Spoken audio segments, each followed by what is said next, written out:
Hi guys, and welcome back to Maltbox, the non-chill filtered whiskey blog. I'm Andy and I'm back here today with another whiskey review. And what I've got is something quite special. Recently it was the Féis Ile festival. Obviously it was online again this year. A lot of distilleries put on some really great events. You know, everyone did it. You're looking at masterclasses, tasting packs that you could have at home. And one of the standouts for me was Bruichladdich.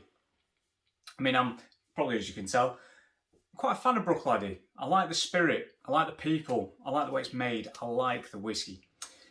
So what I've actually got is I have a sample of their special Féis Ile release, Bruichladdich Origins. And here it is, guys. So Bruichladdich Origins. Now, as you can see, this is an official sample that has been provided to me by the kind people at Bruichladdich. So firstly, thanks to the guys at Bruichladdich. Christy, you're an absolute gem. What I would actually then say, as I always do when it comes to a sample, is that just because this sample has been provided does not mean that it will be getting a positive review. And there we are. Because whilst I do accept samples from distilleries and friends, it doesn't skew my opinion of them. You will have seen from some of the videos I've done in the past that I can be as honest as I want to be with samples if I don't feel they're up to scratch. Now, I have poured this. This is the first time that I've tried this. I poured this about 10 minutes ago because this thing is bottled at 57.5%. I want to give it a bit of time. I want to give it a bit of time to sort of like get used to the air around itself and open up a little bit. So this is bottled at, again, 57.5%, so quite strong. It's non-chill filtered and natural colour, as you would expect from the guys at Bruichladdich. They're all about transparency and doing things the right way in terms of presentation. And you know, as well as presentation in the more kind of, you know, ABV and chill filtration sense, this bottle itself is really striking. I will find a link and put it in the comments section if you've not already seen it. They've gone back to the Bruichladdich Bright Blue, like the Laddie 10s, and the Scotch Barley. A really funky pattern on there. It's very, very attractive for my eyes, at least. So let's see what this has got. Nice gold on there, sort of burnished gold.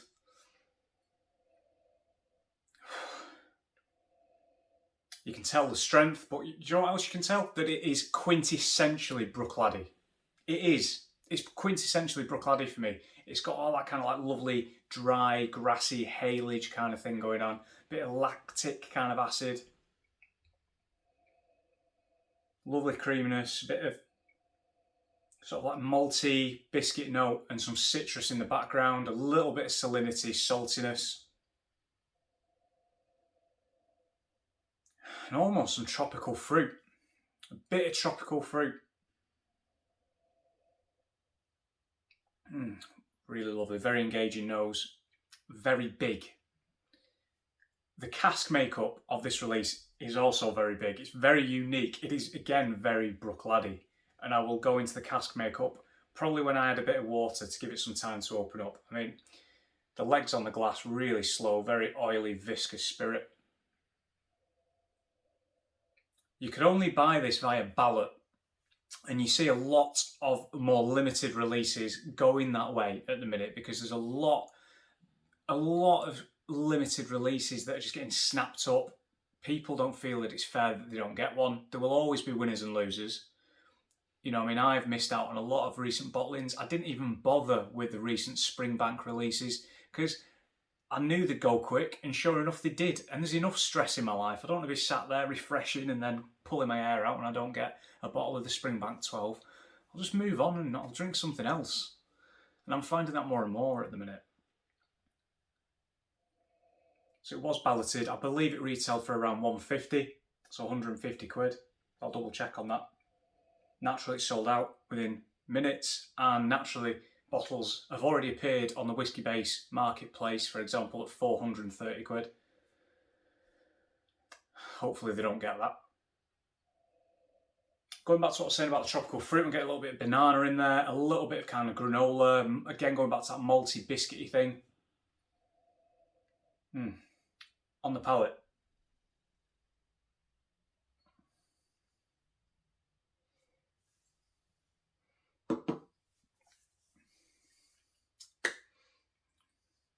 Oh, it's big. And texture's spot on. Coating my teeth, coating my tongue. We've got that lovely honey sweetness. We've got more a bit of that lemon zest. We've got some of that biscuit note in there as well that's coming to the fore. Basically the cheesecake mix that you make for the bottom of your base, which is all butter and digestive biscuit, all that's in there. And again, a little bit of salinity, a little bit of saltiness, a slight meaty quality as well, perhaps. And possibly a little bit of ginger in there, or toffee. And I know they are very different things, but it's a very agile whiskey. It's changing all the time. The finish, long, warming. Again, I mean, I can't get over the texture. Like, my lips feel oily. It's weird, but very, very enjoyable. And this is going to sound crazy, and I'm really sorry to the guys at Bruichladdich, but the finish that I'm getting is like the barbecue knick-knack crisps, which is very, very specific. The kind of things that you find in the vending machine at local council leisure centres. But it's really nice. It's that kind of meaty quality mixed with that sort of like sweet, sticky note from just before with the honey. Really, really enjoyable.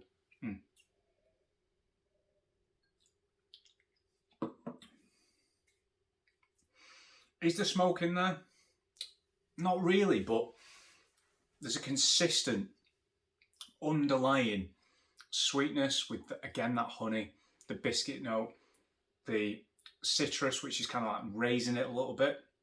So if you think you're kind of like sweet, heavy flavours are very clunky, you then kind of lift it up again with a little bit of that sort of citrus. Very, very sort of lightening, a bit flighty, and some vanilla in there as well.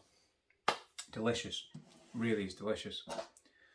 Honestly, this is the first time I tried it. I wanted the first time I tried it to be with you guys. A bit like I did with the Kilkerran 8. And I'm probably going to re-review that now that I've left it for a few months. Because if you watch the Kilkerran 8 review, the latest Kilkerran 8, I wasn't a fan. Too much sulphur. It turned me right off. It just tasted like eggs in sherry. Literally, to me, that's what it tastes like. There's different sulphur compounds. You get sort of like the struck match, you get the gunpowder. There's the vegetation kind of sulphur compound as well. Those, do you know what? Apart from the Glen Scotia 11, which is massively vegetative for me, those, you know, the meatier ones and the gunpowdery ones and the struck matches, I can kind of deal with. It's the eggy ones that I can't do, man. And that was just like an egg sandwich. Right, so I put a half a teaspoon of water in that, maybe a little bit more, probably a full teaspoon actually, couldn't think of it. So while that's opening up, I will go into a bit more detail on the cask makeup. So I won't go into the individual casks because, and you'll see why, it is an unpeated single malt. Again, there's no smoke in there for me, or maybe on the meaty side, a bit of sort of charred meat quality that I've already discussed. It's drawn from 13 casks, and yes, I'm looking at another phone because this is difficult to remember. So 13 casks across 12 different vintages. The youngest of those being 7 years old. Technically, this is a 7-year-old single malt. You've got 6 different barley types, including, we've got organic in there, we've got biodynamic, 9 different cask types. And from memory, that included ex-bourbon, we're looking at refill, we're looking at wine. There's so many different cask types in this. It's a real medley. It's a proper Bruichladdich dram. They've been all about experimentation for years, and this kind of epitomises it for me. They've basically gone and got 12 different vintages from 13 different cask types and gone, let's give it a crack, let's see what happens. There's even triple distilled in this, I think. I think there's some of the X3 spirit in this. It's mad when you think about it, but it's kind of appropriate in the sense that they've called it Origins, because that's kind of what they're about. Experimentation. Progressive Hebridean distillers, as their slogan outlines. So with water, let's see what that teaspoon's done.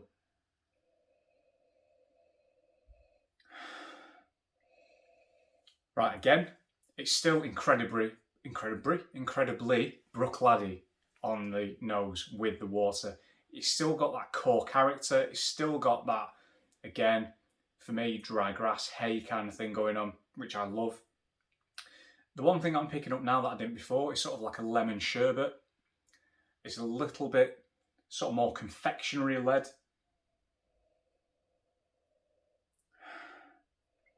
You're looking at sort of like hot caramel in the pan, making caramel. And a slight nuttiness as well, maybe.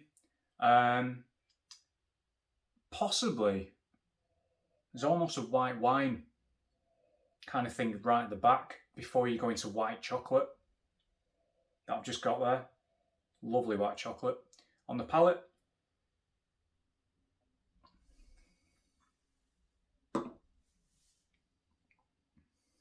still fantastic texture.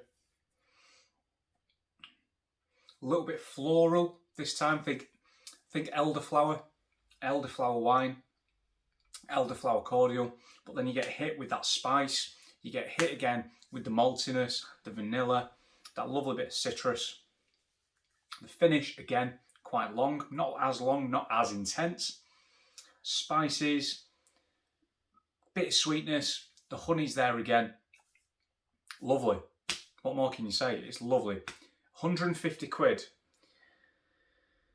for a 7-year-old whiskey is something that only you can judge whether it's of value to you. I mean, you look at all the Féis Ile releases, they're all expensive because they're all limited releases, they're all for the festival.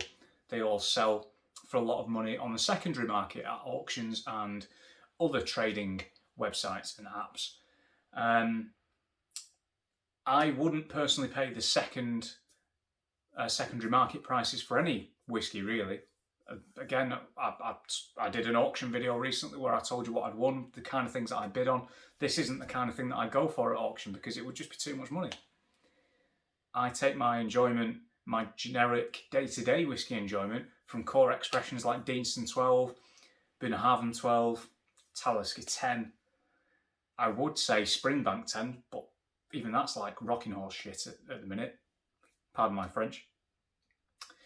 So back to the Bruichladdich Origins. Honestly, great dram. 57.5%. It doesn't drink at 57.5% at full strength. I just wanted to see what it was like with a bit of water, and it is still lovely. Really, really great release from Bruichladdich and the team. So guys, on that note, I'm going to box it off. Thank you very much for watching. I'm on Twitter at Maltbox, Instagram Maltbox Whisky, the blog as well, the written blog, let's not forget, maltboxwhisky.com. See you soon.